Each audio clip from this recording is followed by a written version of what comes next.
ਜਿਹੜੇ ਸਦਰ ਸਾਹਿਬ ਨੇ ਨਾ ਉਹਨਾਂ ਕੱਲ੍ਹ ਅਕਵਾਮ ਮੁਤੱਹਦਾ ਵਿੱਚ ਬੜੀ ਡਾਢੀ ਜਿਹੀ ਗੱਲ ਕੀਤੀ ਹੈ। ਸਮੂਦ ਫਲੋਟੇਲਾ ਦੀ ਹਮਾਇਤ ਮੰਗ ਰਹੇ ਪਾਕਿਸਤਾਨ ਦੀ ਤਰਫੋਂ, ਯਾਨੀ ਕਿ ਇੱਕ ਨਵਾਂ ਬੰਦਾ ਨਾਲ ਐਡ ਕੀਤਾ ਜਿਹੜੀ ਇਜ਼ਰਾਈਲ ਦੀ ਹਮਾਇਤੀ ਇਜਲਾਸ ਕਰਕੇ ਆਪਣੇ ਰੌਲੇ ਪਾ ਕੇ ਥੱਕ ਗਏ ਹਨ।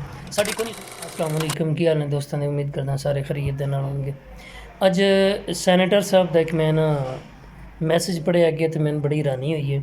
ਸੈਨੇਟਰ ਮੁਸ਼ਤਾਕ ਸਾਹਿਬ ਦਾ, ਜਿਹੜੇ ਕਿ ਸਮੂਦ ਫਲੋਟੇਲਾ ਦੇ ਨਾਲ ਜਾ ਰਹੇ ਨੇ, ਅਤੇ ਬੜੀ ਹੈਰਾਨੀ ਅਤੇ ਪਰੇਸ਼ਾਨੀ ਹੋਈ ਹੈ। ਮੈਂ ਕਿਹਾ ਚਲੋ ਤੁਹਾਡੇ ਨਾਲ ਵੀ ਸ਼ੇਅਰ ਕਰਾਂ, ਤੁਹਾਨੂੰ ਵੀ ਹੈਰਾਨ ਅਤੇ ਪਰੇਸ਼ਾਨ ਤੇ ਕਰਾਂ ਨਾ।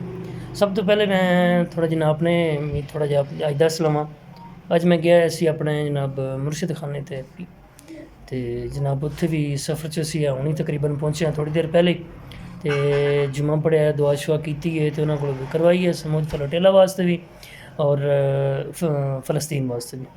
ਅਤੇ ਅੱਲਾਹ ਪਾਕ ਸਮੂਦ ਫਲੋਟੇਲਾ ਨੂੰ ਕਾਮਯਾਬੀ ਨਸੀਬ ਫਰਮਾਏ ਅਤੇ ਫਲਸਤੀਨ ਵਾਲਿਆਂ ਦਾ ਗਮ ਜਿਹੜਾ ਉਹ ਕੁਝ ਦੂਰ ਹੋਵੇ, ਉਹਨਾਂ ਨੂੰ ਵੀ ਆਜ਼ਾਦੀ ਨਸੀਬ ਹੋਵੇ। ਅੱਛਾ, ਹੁਣ ਜਿਹੜਾ ਮੈਂ ਉਹ ਸੈਨੇਟਰ ਸਾਹਿਬ ਦਾ ਪੜ੍ਹਿਆ ਹੋਵੇ ਜਨਾਬ ਮੈਸੇਜ, ਉਹਨਾਂ ਲਿਖਿਆ ਸੀ ਕਿ ਅਕਵਾਮ ਮੁਤੱਹਦਾ ਔਰ ਪਾਕਿਸਤਾਨੀ ਹਕੂਮਤ ਸਾਡੀ ਯਾਨੀ ਕਿ ਸਮੂਦ ਫਲੋਟੇਲਾ ਦੀ ਹਮਾਇਤ ਵੀ ਕਰੇ ਅਤੇ ਸਮੂਦ ਫਲੋਟੇਲਾ ਵਾਸਤੇ ਕੋਈ ਇਕਦਾਮ ਵੀ ਉਠਾਵੇ।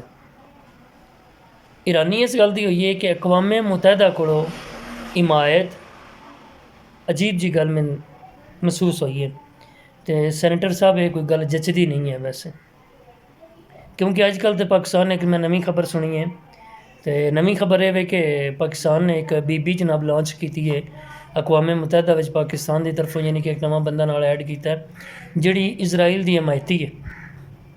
ਪਿਛਲੇ ਕਈ ਸਾਲਾਂ ਤੋਂ ਜਨਾਬ ਆਪਣੀਆਂ ਵੀਡੀਓ ਜਾਂ ਹਕੂਮਤ ਨੂੰ ਜਨਾਬ ਕਿਹਾ ਵੇ ਕਿ ਇਜ਼ਰਾਈਲ ਨੂੰ ਤੁਸੀਂ ਤਸਲੀਮ ਕਰੋ।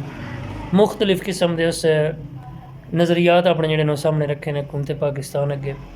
ਉਸ ਬੀਬੀ ਨੇ ਅਕਵਾਮ ਮੁਤੱਹਦਾ ਦੇ ਵਿੱਚ ਭੇਜ ਦਿੱਤਾ ਹੈ, ਅਤੇ ਫਿਰ ਤੁਸੀਂ ਉਸ ਅਕਵਾਮ ਮੁਤੱਹਦਾ ਕੋਲੋਂ ਅਤੇ ਉਸ ਹਕੂਮਤ ਪਾਕਿਸਤਾਨ ਕੋਲੋਂ ਸਮੂਦ ਫਲੋਟੇਲਾ ਦੀ ਹਮਾਇਤ ਮੰਗ ਰਹੇ ਹੋ। ਵੈਸੇ ਕਰਮ ਵਾਲਿਆਂ ਤੁਹਾਨੂੰ ਵੀ ਜਿਹੜਾ ਨਹੀਂ ਅਜੇ ਤੱਕ ਸਮਝ ਨਹੀਂ ਆਈ ਹੈ। ਬਹਰਹਾਲ ਅੱਲਾਹ ਪਾਕ ਖੈਰ ਫਰਮਾਵੇ, ਅਤੇ ਦਿਲ ਤੇ ਮੇਰਾ ਵੀ ਇਹੀ ਹੈ ਜੇ ਅਕਵਾਮ ਮੁਤੱਹਦਾ ਅਤੇ ਪਾਕਿਸਤਾਨੀ ਹਕੂਮਤ ਸਮੂਦ ਫਲੋਟੇਲਾ ਦੀ ਹਮਾਇਤ ਕਰੇ। ਜਿਵੇਂ ਇਟਲੀ, ਸਪੇਨ ਅਤੇ ਕੋਲੰਬੀਆ ਸੱਚ ਇੱਕ ਮੁਲਕ ਹੈ, ਉਸ ਦੇ ਜਿਹੜੇ ਸਦਰ ਸਾਹਿਬ ਨੇ ਨਾ ਉਹਨਾਂ ਕੱਲ੍ਹ ਅਕਵਾਮ ਮੁਤੱਹਦਾ ਵਿੱਚ ਬੜੀ ਡਾਢੀ ਜਿਹੀ ਗੱਲ ਕੀਤੀ ਹੈ। ਉਹ ਮੇਰੀ ਜੇ ਗੱਲ ਕਰਦਿਆਂ ਜ਼ਿਹਨ 'ਚੋਂ ਆ ਗਈ ਹੈ। ਉਹ ਕਹਿ ਰਹੇ ਸਨ ਕਿ ਜਦੋਂ ਅਕਵਾਮ ਮੁਤੱਹਦਾ ਵੀ ਕੁਝ ਨਹੀਂ ਕਰ ਰਹੇ, ਜਦੋਂ ਹਕੂਮਤਾਂ ਵੀ ਕੁਝ ਨਹੀਂ ਕਰ ਰਹੀਆਂ, ਅਸੀਂ ਵੀ ਭੱਜ ਕੇ ਕਦੀ ਇੱਧਰ ਅਤੇ ਕਦੀ ਇੱਧਰ ਟੱਕਰਾਂ ਮਾਰ ਕੇ ਇਜਲਾਸ ਕਰਕੇ ਆਪਣੇ ਰੌਲੇ ਪਾ ਕੇ ਥੱਕ ਗਏ ਹਨ। ਸਾਡੀ ਕੋਈ ਨਹੀਂ ਸੁਣੀ ਜਾ ਰਹੀ, ਗਜ਼ਾ ਵਾਸਤੇ ਕੁਝ ਨਹੀਂ ਹੋ ਰਿਹਾ, ਅਤੇ ਫਿਰ ਕਿਉਂ ਨਾ ਅਸੀਂ ਜਨਾਬ ਆਪਣੀ ਕੋਈ ਫੌਜ ਤਿਆਰ ਕਰੀਏ। ਮੈਨੂੰ ਉਹਨਾਂ ਦੀ ਗੱਲ ਬੜੀ ਚੰਗੀ ਲੱਗੀ ਹੈ। ਅਕਵਾਮ ਮੁਤੱਹਦਾ ਦੇ ਵਿੱਚ ਉਹਨਾਂ ਕਿਹਾ ਕਿ ਸਾਨੂੰ ਆਪਣੀ ਫਲਸਤੀਨ ਵਾਸਤੇ ਫੋਰਸ ਤਿਆਰ ਕਰਨੀ ਚਾਹੀਦੀ ਹੈ ਜਿਹੜੀ ਅਸੀਂ ਉੱਥੇ ਭੇਜੀਏ, ਲੇਕਿਨ ਇਹ ਹੋਣੀ ਕੋਈ ਤਰੀਕਾਕਾਰ ਹੋਰ ਚਾਹੀਦਾ। ਇੱਕ ਤਰੀਕਾਕਾਰ ਡੋਨਲਡ ਟਰੰਪ ਸਾਹਿਬ ਨੇ ਵੀ ਦਿੱਤਾ ਹੈ, ਉਹ ਨਾ ਹੋਵੇ ਨਾ ਕਦੀ। ਕੋਈ ਤਰੀਕਾਕਾਰ ਆਪੋਂ ਬਹਿ ਕੇ ਬਣਾ ਕੇ ਹਮਾਸ ਵਾਲਿਆਂ ਨਾਲ ਵੀ ਗੱਲਬਾਤ ਕਰਕੇ ਅਤੇ ਫਿਰ ਉੱਥੇ ਫੌਜ ਭੇਜੀ ਜਾਵੇ, ਕੋਈ ਇਸ ਤਰੀਕੇ ਦੀ ਹੋਵੇ ਨਾ ਕੰਮ, ਅਤੇ ਫਿਰ ਤਾਂ ਮਜ਼ਾ ਆਉਂਦਾ। ਬਹਰਹਾਲ ਐਂਡ ਉੱਤੇ ਕੀ ਕਹਿ ਸਕਦੇ ਹਾਂ, ਇਹੀ ਕਹਿ ਸਕਦੇ ਹਾਂ ਜੇ ਸਿਆਣੇ ਬਣ ਜਾਓ ਤਾਂ ਮਿਹਰਬਾਨੀ ਤੁਹਾਡੀ ਹਕੂਮਤ ਪਾਕਿਸਤਾਨ ਅਤੇ ਅਕਵਾਮ ਮੁਤੱਹਦਾ।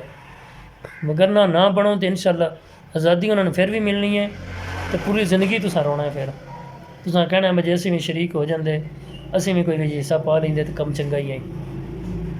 ਅੱਲਾਹ ਪਾਕ ਫਲਸਤੀਨ ਨੂੰ ਆਜ਼ਾਦੀ ਨਸੀਬ ਫਰਮਾਵੇ। ਅੱਜ ਮੁਬਾਰਕ ਦਿਨ ਹੈ, ਇਸ ਦਿਨ ਦਾ ਸਦਕਾ ਜੁਮਾਤੁਲ ਮੁਬਾਰਕ ਹੈ। ਅੱਲਾਹ ਪਾਕ ਸਮੂਦ ਫਲੋਟੇਲਾ ਸਲਾਮਤੀ ਦੇ ਨਾਲ ਗਜ਼ਾ ਦੇ ਵਿੱਚ ਪਹੁੰਚਾਵੇ ਔਰ ਉਹਨਾਂ ਨੂੰ ਆਪਣੇ ਮਿਸ਼ਨ ਦੇ ਵਿੱਚ ਕਾਮਯਾਬੀ ਨਸੀਬ ਫਰਮਾਵੇ। ਅਤੇ ਤੁਸੀਂ ਵੀ ਸਾਰੇ ਦੁਆਵਾਂ ਕਰੋ ਫਲਸਤੀਨ ਵਾਸਤੇ, ਗਜ਼ਾ ਵਾਸਤੇ। ਅਤੇ ਵੀਡੀਓ ਚੰਗੀ ਲੱਗੀ ਜਾਂ ਜਿਹੜੀਆਂ ਮੈਂ ਗੱਲਾਂ ਦੋ ਤਰਾ ਕੀਤੀਆਂ ਵਿੱਚ ਇਹ ਚੰਗੀਆਂ ਲੱਗੀਆਂ ਤਾਂ ਕਮੈਂਟ ਜ਼ਰੂਰ ਕਰਿਆ ਜੇ। ਵੀਡੀਓ ਨੂੰ ਲਾਈਕ ਸ਼ੇਅਰ ਕਰੋ ਅਤੇ ਚੈਨਲ ਨੂੰ ਸਬਸਕ੍ਰਾਈਬ ਕਰਨਾ ਵੀ ਨਾ ਭੁੱਲਿਆ ਜੇ। ਇਜਾਜ਼ਤ ਦਿਓ, ਇਨਸ਼ਾਅੱਲਾ ਫਿਰ ਨਵੀਂ ਵੀਡੀਓ ਦੇ ਨਾਲ ਮਿਲਾਂਗੇ। ਅੱਲਾਹ ਹਾਫਿਜ਼, ਅੱਲਾਹ ਨਿਗਹਿਬਾਨ।